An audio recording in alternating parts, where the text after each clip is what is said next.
The Indian Air Force said on Tuesday the government had sacked 3 officers for accidentally firing a missile into Pakistan in March. The incident did not cause any casualties. The BrahMos missile, a nuclear-capable land attack cruise missile jointly developed by Russia and India, was fired on March 9th, prompting Pakistan to seek answers from New Delhi on the safety mechanisms in place to prevent accidental launches. The Indian Air Force in a statement said, "A court of inquiry set up to establish the facts of the case, including fixing responsibility for the incident, found that deviation from the standard operating procedures by 3 officers led to the accidental firing of the missile." It went on to say the government had dismissed the 3 officers with immediate effect on Tuesday.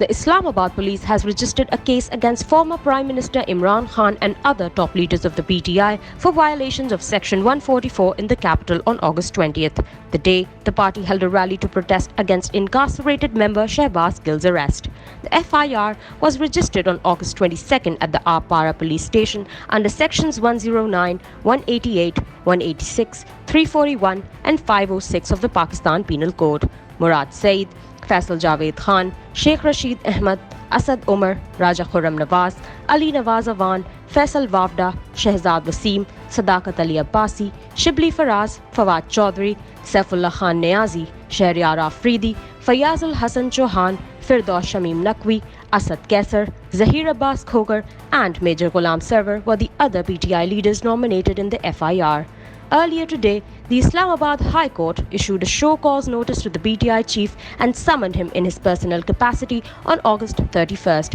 in contempt proceedings against him for his controversial remarks. Khan had remarked about additional district and sessions judge Zeba Chaudhry, who approved the remand of his chief of staff Shehbaz Gill in a sedition case.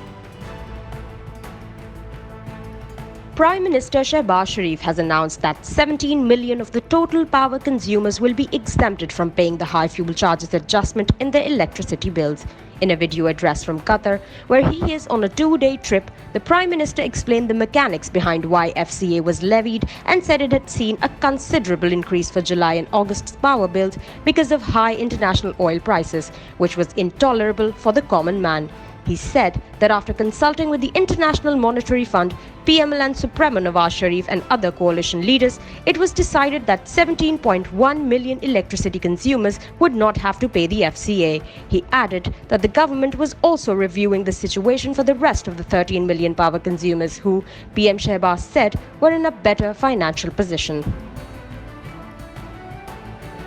According to a press release from the EU mission in Islamabad, the European Union is giving ₹76 million to Pakistan to provide crucial humanitarian assistance to families affected by severe flooding, which has wreaked havoc across many parts of the country. It added that the aid will focus on addressing the urgent needs of those most affected in some of the hardest hit districts of Jhalmaksi and Lasbela in Balochistan. Meanwhile, Foreign Minister Bilawal Bhutto Zardari has urged the nation to prioritize assistance of flood-affected victims across the country instead of the everyday political dramas, as the Pakistan Meteorological Department has predicted that the devastating monsoon season is not done yet and more rains are likely this week. The PPP leader made these remarks a day after the Sindh government declared 23 districts of the province calamity hit after torrential rains wreaked havoc, causing heavy loss of human life, livestock, and destruction of thousands of mud-thatched houses, roads, and bridges. Separately, Climate Change Minister Shahri Rahman, in a tweet today, said that the biggest problem of the country today was rain and not PTI leader Shehbaz Gill's arrest.